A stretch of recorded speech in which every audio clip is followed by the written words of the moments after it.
Pastor Mark, you are the source of blessing. Sabi na, ayun po, so pakibati po ang bawat isa, you are the source of blessing.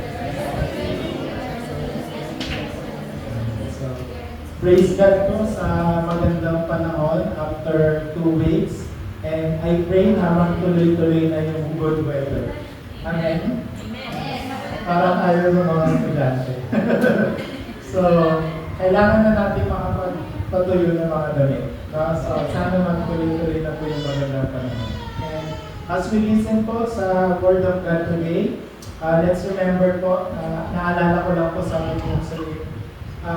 Hindi po ito tungkol sa nagsasalita, tungkol po ito kung saan galing yung kanyang salita. So, it's not about me, it's about trying God na magbigay ng mensahe para sa atin. Amen? So, don't look at me so that you will have victory in receiving this message. Amen. So, yun po yung title natin is Spiritual Emperor Secret. So, I hope ma-discover natin yung spiritual emperor secret as we listen to this message.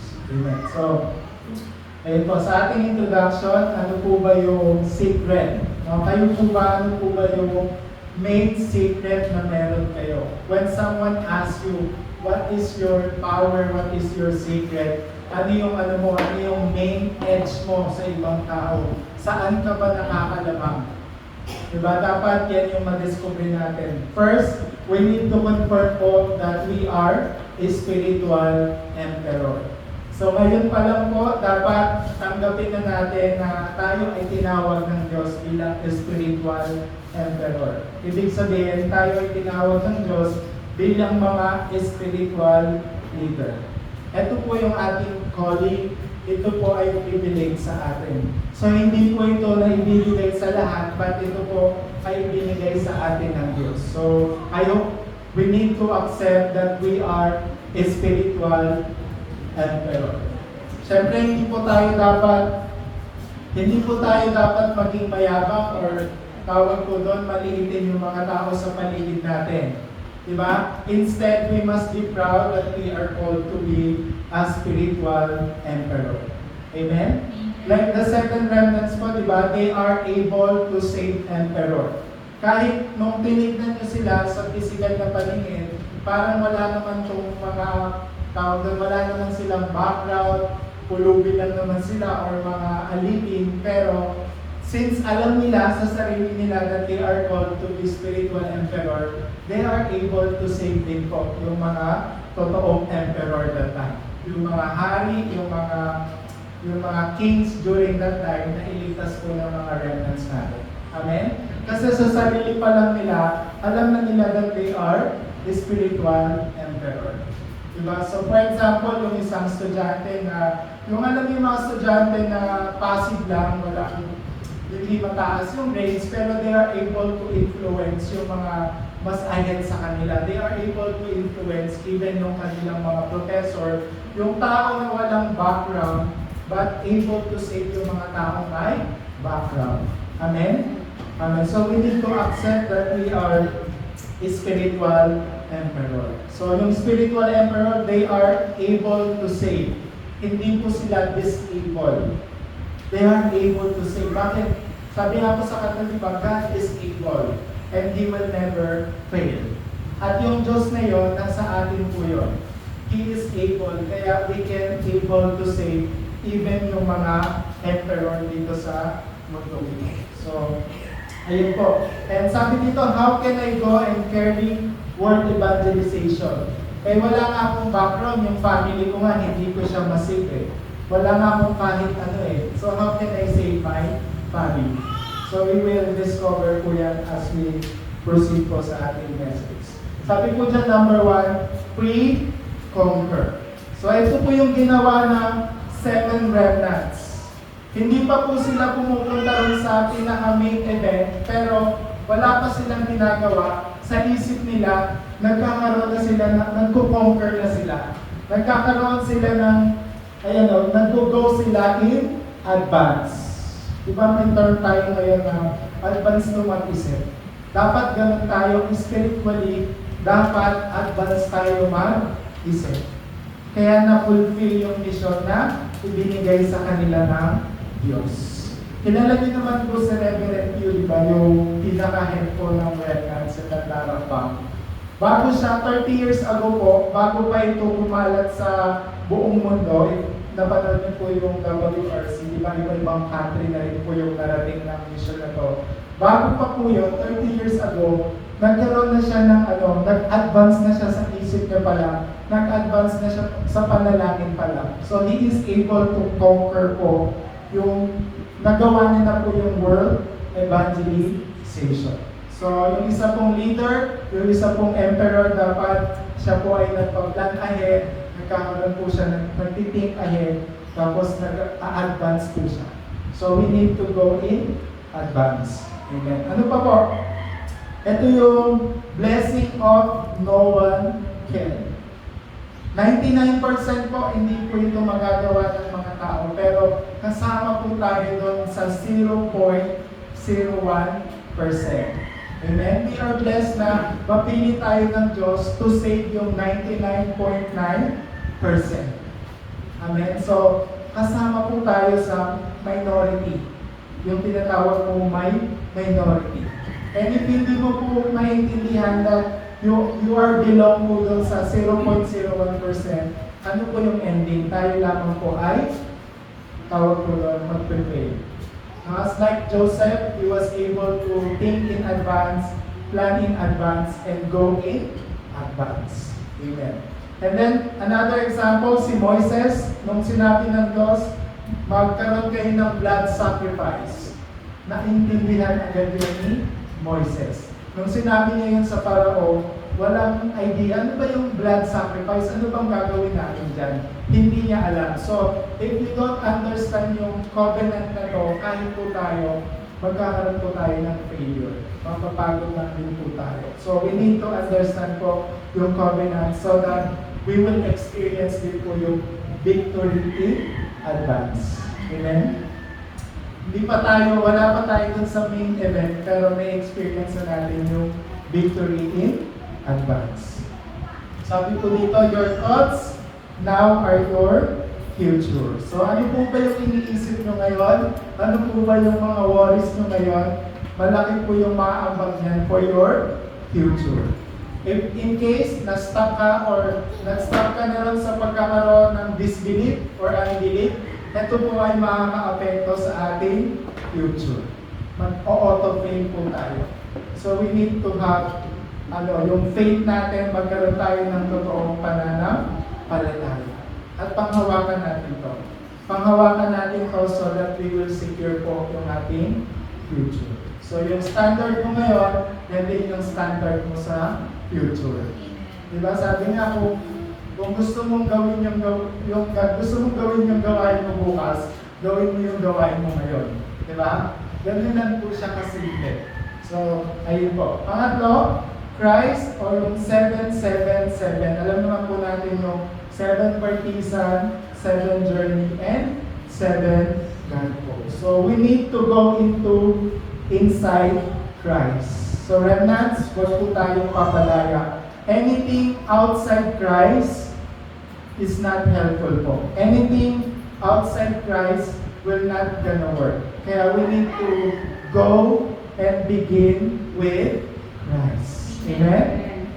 You will experience po yung blessing of being partisan if you start and begin with Christ. You will experience po yung journey of the throne with your journey po. So you just have to begin with Christ. At the same time, you will receive po yung blessing of being a guidepost. Amen? So we are called to be partisan inside the journey and we will experience po yung blessing of being a guidepost. Hindi lang yung normal na estudyante, hindi lang tayo normal na empleyado. We have this kind of vision. Amen? Kasi kung normal lang tayo, wala na tayong pinagkaitos sa ibang tao sa labas. So we need to live with being partisan inside the journey and being a guidepost. So with this thought, hindi nyo na po kailangan ng ipapagbago. Kasi yung focus po sa mga bagay-bagay, ano po mangyayari? You will be disappointed. You will experience po yung mga worries and then yung mga problems. So we need to start and begin with Christ. Tawag po doon sa pag-aaral natin.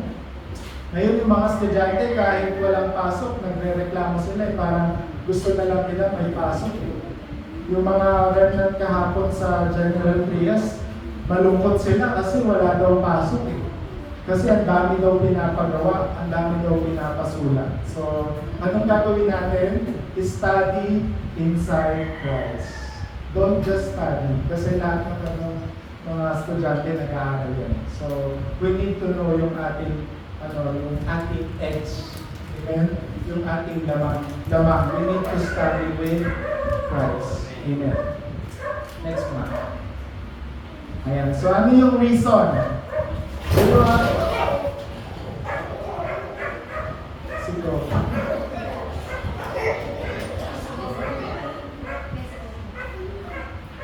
Kasi wala na.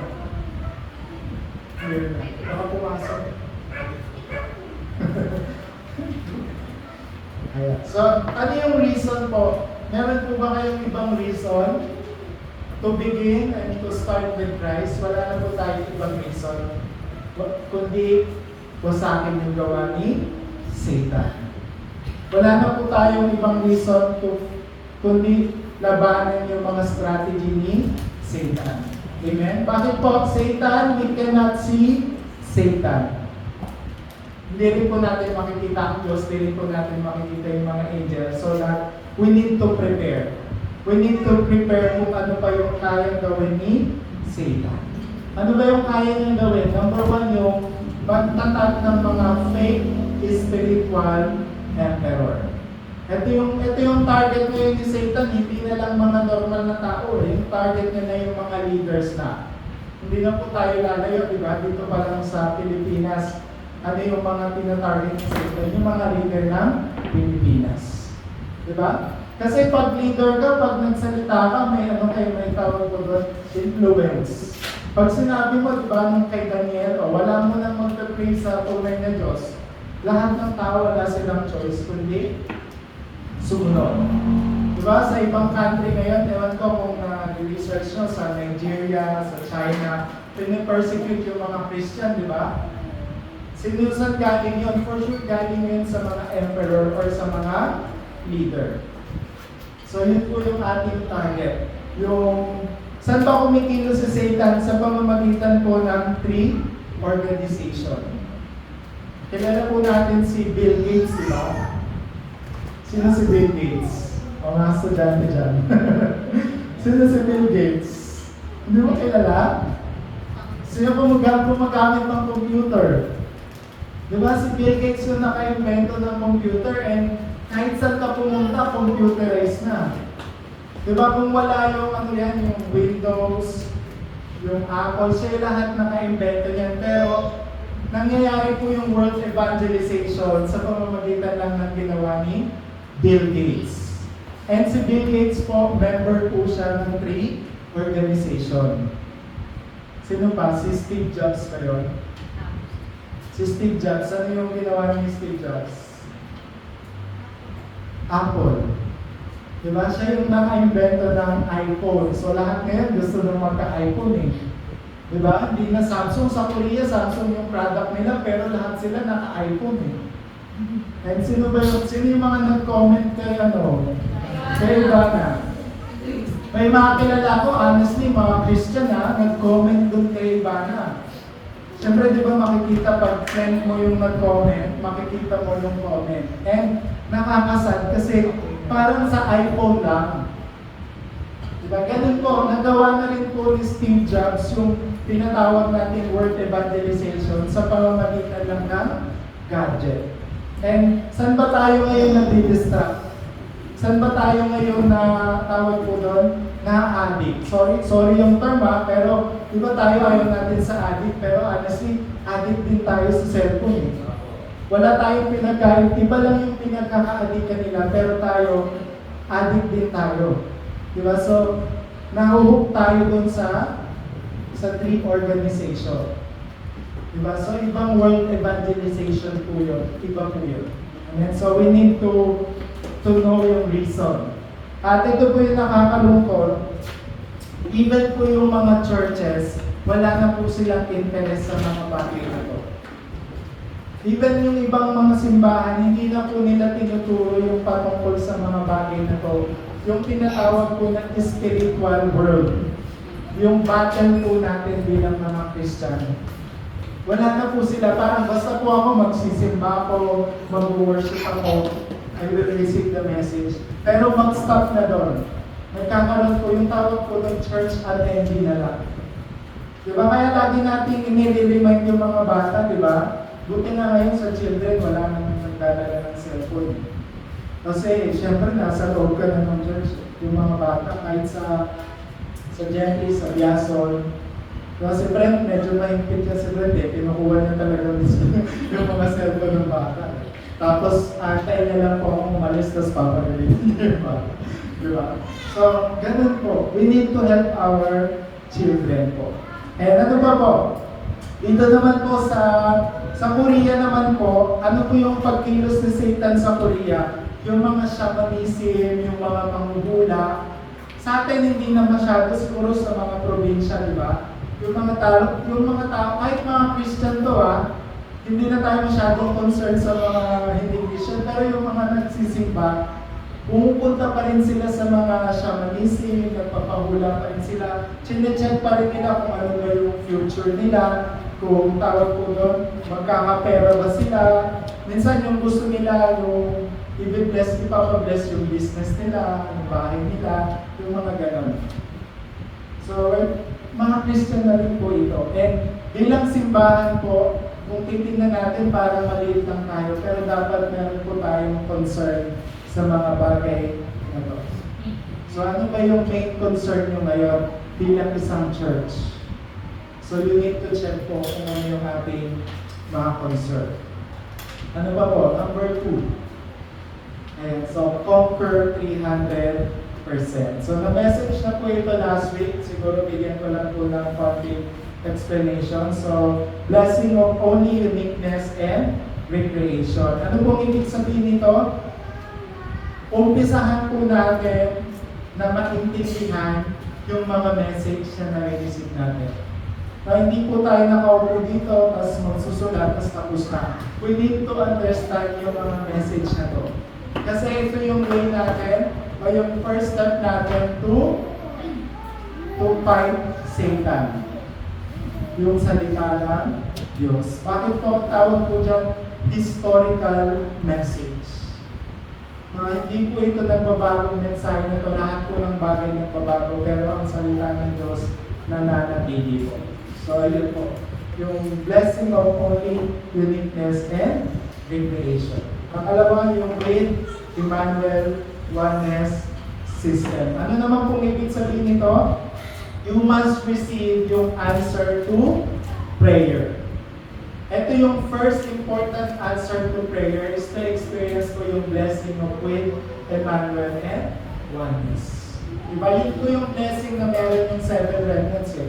Sila Joseph, sila Moises, wala naman po silang ibang secret eh. Wala naman po silang ibang tawag po doon sandata. Diba? Na-enjoy lang nila yung blessing of Emmanuel with Emmanuel Oneness and System. So, dapat na-experience po natin ito. Kaya, never stop praying. Minsan, ganyan po ako eh. Pag may mga masasamang, parang minsan pag may mga worries po ako or meron po ako mga problems, ang sinisisi po kasi ko ng pray.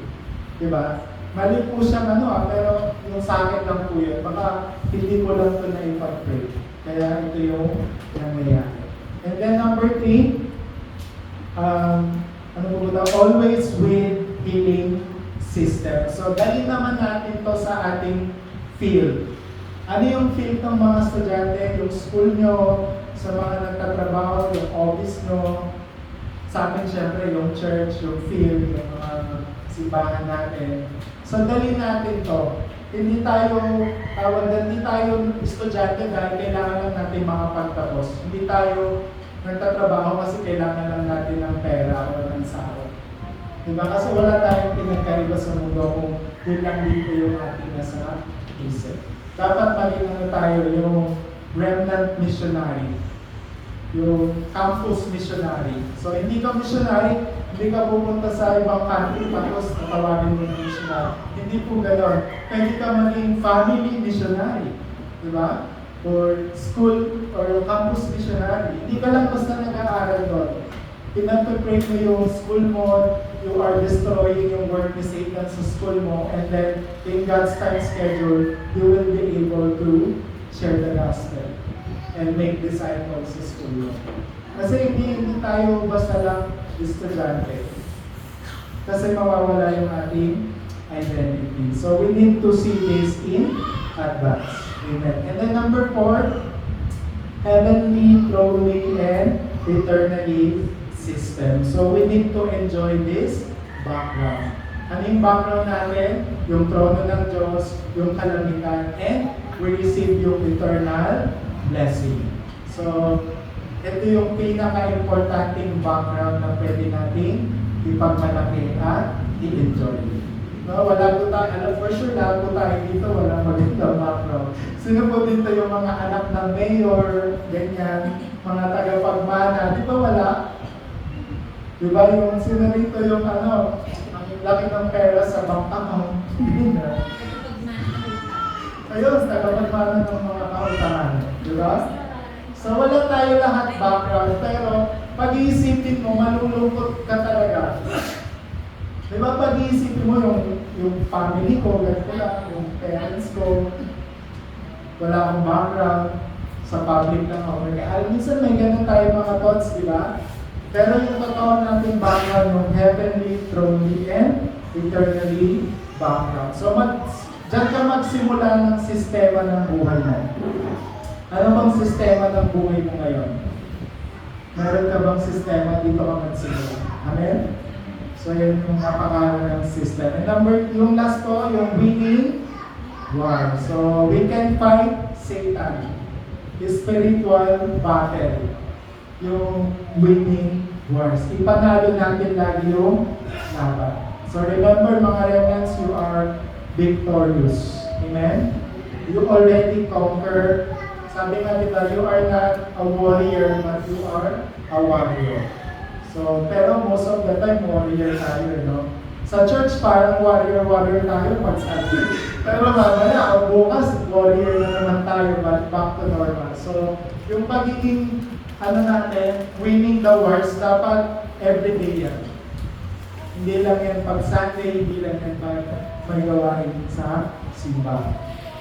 So, ayun po, mabilis na lang po tayo, main message. Baliktad po kasi si Rachel yung introduction mahaba, pero yung main message. Yeah. Number 1 po, kilala po natin yan, sila Joseph. So, for sure, lagi po natin itong naririnig, but ano po yung ginawa nila? Nagkaroon sila ng pre-conquer. When we say pre-conquer, hindi pa nagsisimula yung laban, panalo na sila. Hindi pa nagsisimula yung totoong laban, nanalo na itong mga remnants na to. So, kaya okay lang kahit yung mga answered prayer ay wala pa rin. Yung mga ang tagal mo na nag-aantay sa prayer mo, pero si Joseph, hindi yung importante sa kanya. Ang importante is pinanghawakan na yung covenant. Amen? Yun yung mas importante. Kaya diba sabi niya sa mga kapatid niya, diba? The sun will bow down to him, and the stars and all. So kaya yung mga kapatid niya nagalit. Parang parang inisip nila na baliw na si Joseph. Parang nagyayabang na si Joseph. Ang hindi nila alam, si Joseph ay kabilang doon sa 0.01%. Ang hindi nila alam, because of Joseph, makukonquer nila yung Egypt. Amen? And then si second proof, or yung second evidence, si Moises. Ito yung time na nasabi ko po kanina, yung Parao, hindi niya po naintindihan yung ibig sabihin ng blood sacrifice. Diba tayo, alam na po natin yung blood sacrifice. Sample, dito ka. Ano yung blood sacrifice? Walang iba po kundi si Jesus Cristo. Amen. Let's read nga po yung Exodus 3. 19 hanggang, let's start po with 18. Let's see po. Papakinggan ka ng aking bayan pagkatapos isama mo ang mga pinuno ng Israel at pumunta kayo sa Paraon. Sabihin mong si Yahweh ang Diyos ng mga Hebreo ay nagpakita sa iyo at kayo'y maglalakbay ng 3 araw papunta sa ilang upang maghandog sa akin. Alam kong hindi siya papayag hanggang hindi siya ginagamitan ng kamay na bakal. Kaya paparusahan ko ang buong Ehipto sa pamamagitan ng mga kabagalagan pagkatapos papayagan na niya kayo umalis. Okay. Alam naman po natin yung nangyari dito, yung 10 salot ba yun? Yung pinadala ng Diyos. Kasi ayaw nilang maniwala kay Moises. So, ayun po. Pangatlo, si Samuel. So, alam naman natin yung nangyari kay Samuel. Yung time ni Samuel, nawalan po ng kahit anong gulo. Nung time ni Samuel, nawalan po ng kahit anong war. Pero hindi po tungkol sa war po ito, hindi po ito tungkol sa problema nila sa Palestine. Tungkol po ito sa pagbabalik loob nila sa Diyos. Nung time ni Samuel. So, maaaring isipin natin, ay kasi wala ng war, blessed na blessed sila. Pero tungkol po ito sa pagbabalik ng Israel sa Diyos. Amen? So, we need to return to the Lord. Amen? Ano pa po? Si David.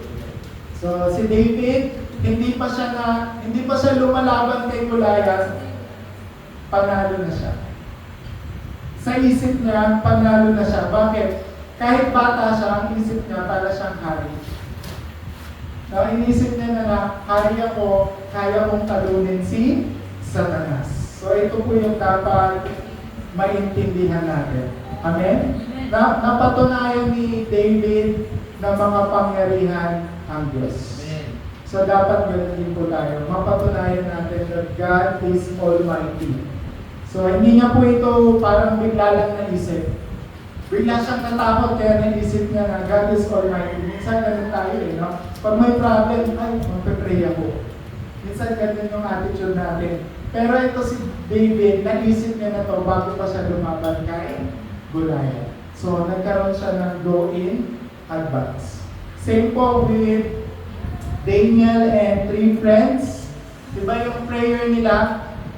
Siyempre, yung unang prayer nila, sana iligtas kami ng Diyos. Siyempre, may faith sila eh. Nag-pray sila. Pero yung catch dito, kung hindi kami niiligtas ng Diyos, okay lang. Diba yung message kanina sa children? Tinapon sila sa apoy. Kung iligtas sila ng Diyos, salamat, praise God. Pero kung hindi sila iligtas ng Diyos, salamat pa din. Amen? So, ganun din po tayo. Pag yung prayer natin, hindi nasagot, salamat. Pag nasagot, salamat. Basta tuloy-tuloy lang tayong magkakaroon ng panalangin. So, ito po yung dapat natin tandaan. And then, sino to? Si Elisha. So, ito naman si Elisha. Ano lang yung hiningi niya sa Diyos? Double portion of spirit. Wala na siyang ibang hiningi, wala na siyang ibang hiniling. So, because of this, nanalo din sila sa kanilang mga kalaban. And then, last na po yung mga disciple. Text mo na. Ayan, yung mga disciple sa Matthew 28:16 to 20. Basahin ko lang po dito. All authority in heaven and on earth has been given to me. And remember, I am with you always to the ends of the age. So, ito po yung binigay ng Diyos sa kanyang mga disciple in advance. Bago pa sila humayo, nag-remind na ang Diyos na I will be with you to the ends of the earth. Nag-remind na ang Diyos na you have to go in my name. Not in your status, not in your educational background, not with your kayamanan mo. You have to go in my name and cast out demons. Amen? Ito po yung pinanghawakan ni Pablo, kaya nakarating po sa atin yung mensahe na to. Amen? Ito lang yung naging isang pinanghawakan ni Pablo. Amen. So ano pa po? Conclusion na po. Ayan, so, gising na po tayo. So, sabi po dyan, don't be cheated. Tumawa si Ruth. Don't be cheated. Huwag po tayong magpapaloko. Huwag po tayong magpapaskam. Kahapon, piling ko na-scam ako, na-click ko yung Maya. Tapos pag-click ko, ano pala sila, yung caller ID nila kasi Maya din eh, hindi lang siya phone number eh. Sana wala po man, hindi ko pa na-check, pero na-click ko talaga yung link. Kahapon. Kasi sabi ni Nicholas Ben, di ba sa'yo din? Eh Maya kasi yung nanalo ka, ganyan. Tapos kama ko, nanalo, kasi parang ticket, parang gano'n. So, na-click ko. So, check ko mamaya yung Pero wala naman po kasi silang nanalo. Ayun po. So, don't be cheated. Saan po? Sa number 1, sa mga actuality. Sa mga reality na nangyayari po sa paligid natin, huwag po tayong magpapa-apekto. Huwag po tayong magpapaloko. Kasi ito pong mga reality na to, lahat po yan, lilipas din. Yung mga problem, lilipas din yan. At ma-overcome po natin lahat ng mga circumstances, it is not permanent po. So don't be deceived by actuality. Instead po, you have to endure yung problem na to. Diba meron tayong tawag po doon 3 answers. Yun po yung ating pedestal. Alam niyo po ba yung pedestal? Sino na po yung nakakita ng pedestal? Sa office kasi may pedestal eh. Pero sinerch ko, iba pala yung pedestal. Ito po yung, alam niyo po yung mga poste, meron po silang pinapatungan na bago yung pinupandili yung mga poste. Wala po dito na pero sa mga ibang para siyang platform. So yung mga circumstances, mga problem, para po itong platform natin, para mas makita natin yung nangyayari. Mas tumaas po tayo. Maging summit po tayo. So yun po yung para mga blocks or mga hollow blocks natin. Amen? Alam mo po, huwag po tayong makinig sa mga public opinion. Huwag po tayong magpapaloko sa mga sinasabi ng mga tao sa paligid. Ano yung number 1? Yung social media, hanggang ngayon, honestly, very concerning na siya. Halos lahat po ng tao nakapokus na sa social media. Nagugulat nga ako yung ibang remnants, may tawag doon, may IG, may Facebook, may X, ano po ba yung X? Tapos may nag-chat sa akin, sa ano mo na lang po ako i-message sa, nakalimutan ko yung pangalan, sa social, WhatsApp, may iba pa yung YouTube Threads, yung Threads, ang dami na ako, Facebook lang meron ako eh. May Instagram ako pero naka-install na.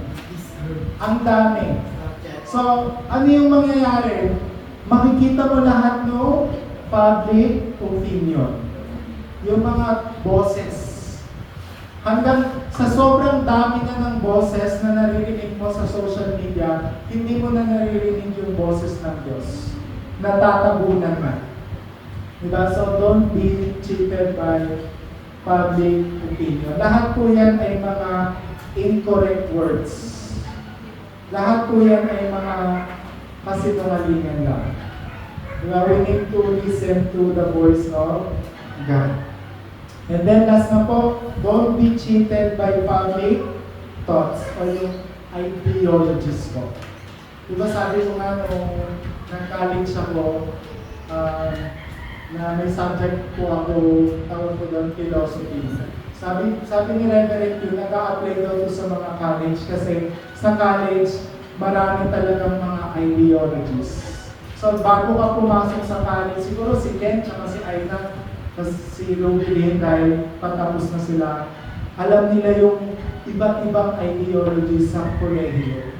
Sobrang daming mga wisdom, sobrang daming mga salita until na hindi na nila ma-receive yung gospel. So, yung knowledge po ay much more spiritual battle.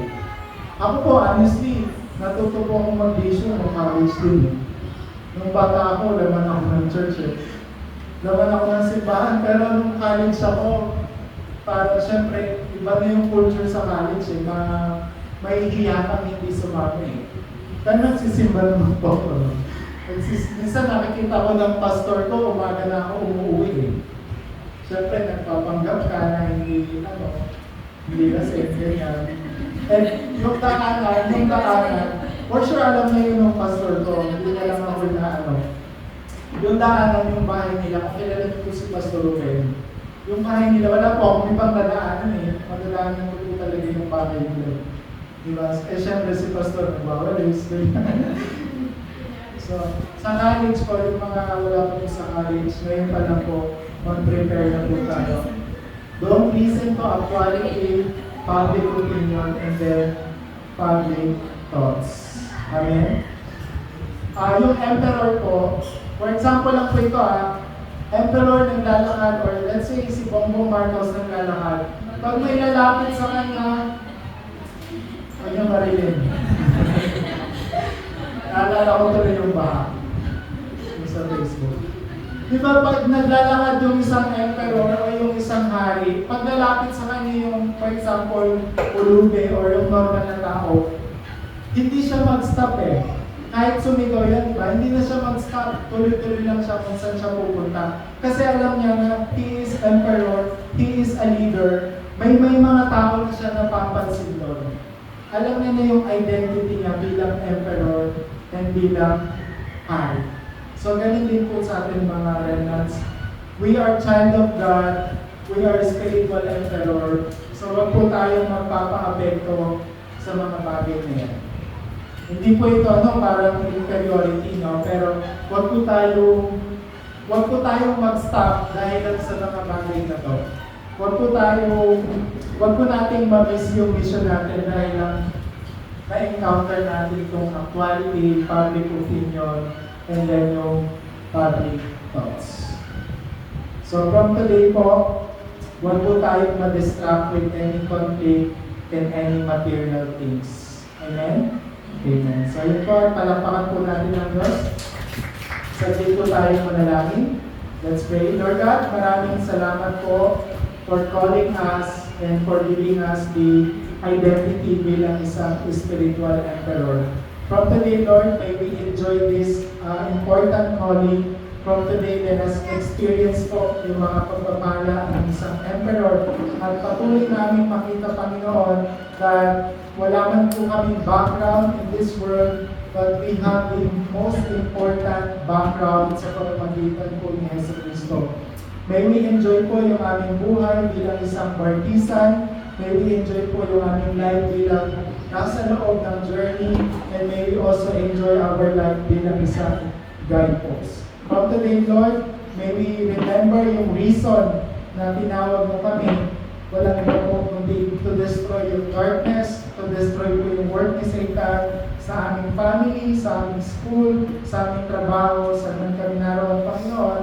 Patuloy po kami tumayo, kagaya po ng mga 7 branches. Allow us po na kumilos in advance, to plan in advance, Lord, and to enjoy po yung aming authority. Ito po ang aming dalangin sa pangalan ni Jesus. Amen.